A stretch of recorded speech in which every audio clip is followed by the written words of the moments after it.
ज्या वेळेला ना माझ्या समोर असलेले चॉईसेस खूप असतात तेव्हा ना माझा गोंधळ होण्याची शक्यता वाढते. चॉईसेस लिमिटेड असताना ना मला लिमिट्स असतातच, कारण मला याच्या पलीकडे जाताच येत नाही. म्हणून मला काय करावं लागेल, पुन्हा पंचसूत्री लक्षात ठेवायला लागेल.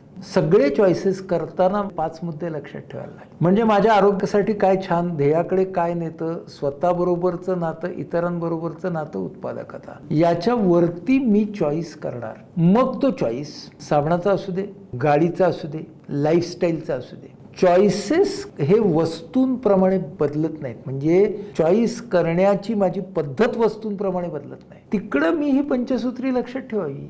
मला हे ठरवलं पाहिजे की मला विविधतेला कुठपर्यंत न्यायचंय, चॉईसेस मधल्या विविधतेला, आणि कोणत्या ठिकाणी मला वैविध्य नको आहे, सातत्य कशात राखायचंय आणि विविधता कोणती आणायची आहे. तर याच्यामध्ये जो ताटात बॅलन्स असतो ना आपला सातत्य आणि विविधतेचा, तो जीवनात हवा.